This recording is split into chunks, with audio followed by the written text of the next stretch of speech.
Hello दोस्तों, नमस्कार, वंदे मातरम, जय हिंद। मैं गणेश स्वागत करता हूं आपके YouTube channel solution with Ganesh में। दोस्तों, आज की क्लास में हम लोग शुरू करने वाले हैं भारतीय संविधान को। और भारतीय संविधान को एकदम हम लोग शुरुआत से पढ़ेंगे और एकदम अंत कर देंगे इसका, ठीक है। आज क्लास 1 है, यानी आज लेक्चर 1 है, ठीक है साथी। तो आज हो सकता है कि कंटेंट थोड़ा कम हो। साथ ही आपको मैं बता देना चाहता हूँ कि भारतीय संविधान आपके एग्ज़ाम के लिए काफ़ी महत्वपूर्ण साबित होता है, और आप इसको अगर अच्छे से पढ़ लेते हैं तो आपकी ये जीवन में भी काफ़ी लाभदायक सिद्ध होने वाला है। आप किसी एग्ज़ाम के प्रिपरेशन कर रहे हैं अथवा नहीं कर रहे हैं, बेसिकली तो आप एग्ज़ाम के लिए ही पढ़ रहे होंगे, मुझे ये चीज़ पता है, ठीक है। तो आप तैयारी ज़रूर कर रहे हैं, लेकिन ये आपके जीवन में भी काफ़ी सहायता करेगा, ठीक है। तो आज की क्लास की हम लोग शुरुआत करते हैं कहाँ से? भारतीय संविधान के विकास से, ठीक है। चलते हैं आगे। भारतीय संविधान का विकास, यानी इसका विकास कैसे हुआ, जो इंडियन कॉन्स्टिट्यूशन है यह डेवलप कैसे हुआ, इसके बारे में हम लोग जानेंगे, ठीक है। हम लोग हिस्ट्री में पढ़ के आए हैं दोस्तों कि 1757 ईस्वी में जो प्लासी का युद्ध हुआ था, तथा 1764 ईस्वी में बक्सर का युद्ध हुआ था। ये दोनों के दोनों युद्ध आपको पता होने चाहिए। आप इसके बारे में थोड़ा और जानकारी डीपली लेना चाहते हैं तो अलग से क्लास बना हुआ है हिस्ट्री की, सारी क्लासेस प्लेलिस्ट में बनी हुई हैं। आप स्टेप बाय स्टेप एक एक क्लास करके देख सकते हैं, ठीक है। जो प्लासी का युद्ध हुआ तथा बक्सर का युद्ध, इस युद्ध को अंग्रेजों द्वारा जीत लिया गया था, और जीत लिए जाने के बाद बंगाल पर ब्रिटिश ईस्ट इंडिया कंपनी, एक मिनट साथी, कलम चेंज कर लेते हैं। ब्रिटिश ईस्ट इंडिया कंपनी ने शासन का शिकंजा कसा, कहाँ पर? बंगाल पर, ठीक है। कौन सी कंपनी? तो ब्रिटिश ईस्ट इंडिया कंपनी। इसी शासन को अनुकूल बनाए रखने के लिए, यानी कंटिन्यू इसको चलाने के लिए, अंग्रेज़ों ने समय समय पर कई एक्ट पारित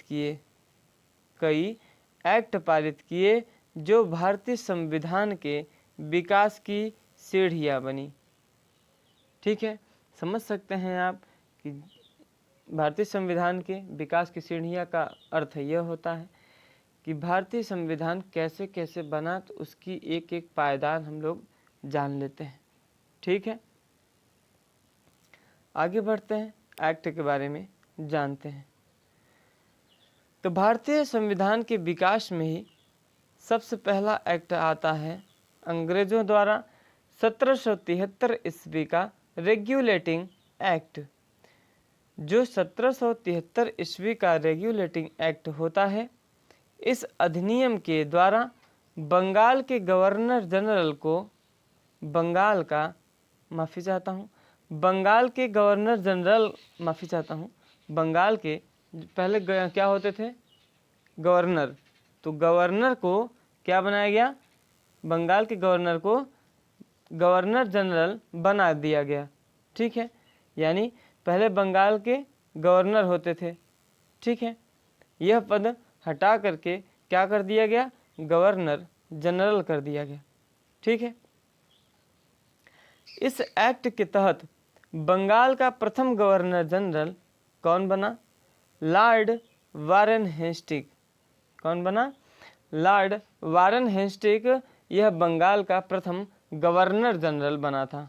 क्या बना था? गवर्नर जनरल, ठीक है। उम्मीद है साथी आप लोगों को क्लास अच्छी लग रही होगी, आप लोगों को अच्छे ढंग से समझ में आ रहा होगा।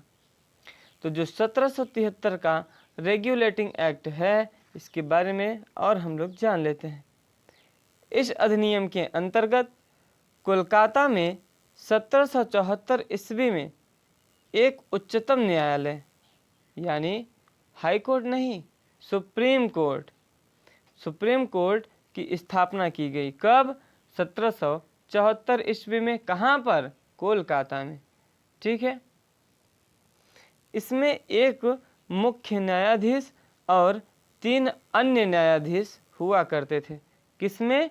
इस उच्चतम न्यायालय में, जो कि 1773 ईस्वी के रेगुलेटिंग एक्ट से स्थापित हुआ था। मुख्य न्यायाधीश कौन हुए थे? तो मुख्य न्यायाधीश सर एलिजाह इम्पे यह मुख्य न्यायाधीश थे। और अन्य जो न्यायाधीश तीनों थे उनका क्या नाम था? चैम्बर्स, लिमेस्टर एवं हाइड।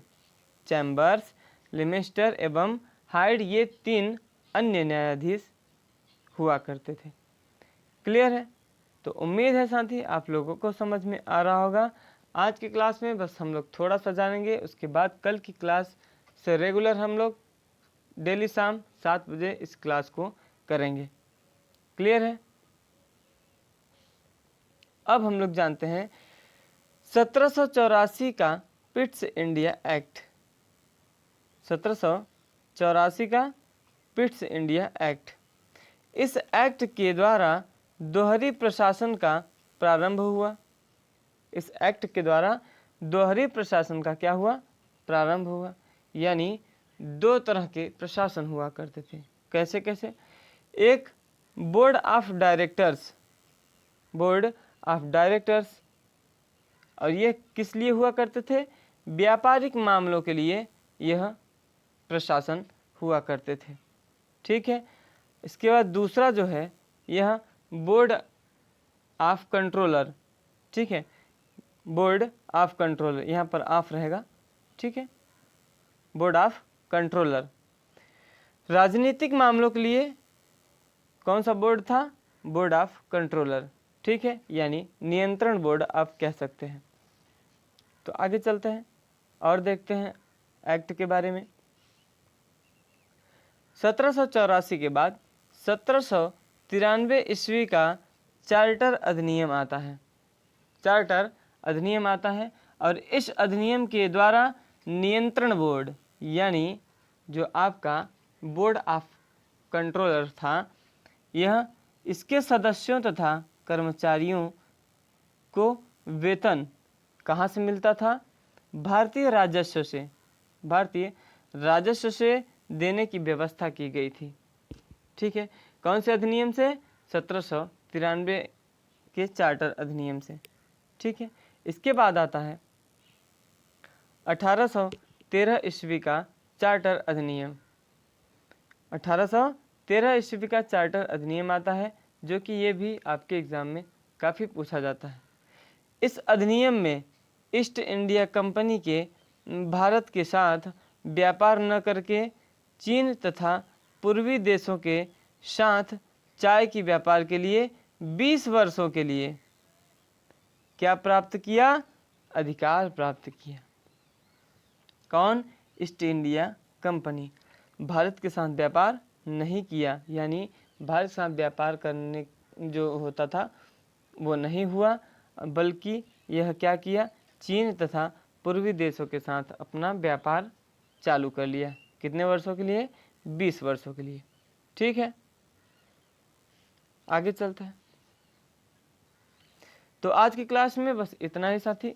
मिलते हैं कल शाम 7 बजे एक नए लेसन पर, यानी नए टॉपिक पर, और नया लेक्चर चालू होगा, यानी लेक्चर दूसरा। तो आज की क्लास में बस इतना ही साथी। उम्मीद करता हूँ आप लोगों को क्लास आज की अच्छी लगी होगी। अगर अच्छी लगी हो तो आप लाइक के माध्यम से हमें बता सकते हैं। और अगर आप चैनल से नहीं जुड़े हैं और आप नए हैं तो चैनल पर तुरंत जा कर के चैनल को सब्सक्राइब कर लें और बेल आइकन को प्रेस कर लें। ठीक है, तो मिलते हैं कल शाम 7 बजे इसी उम्मीद और इसी जोश के साथ। ठीक है, धन्यवाद, नमस्कार, जय हिंद।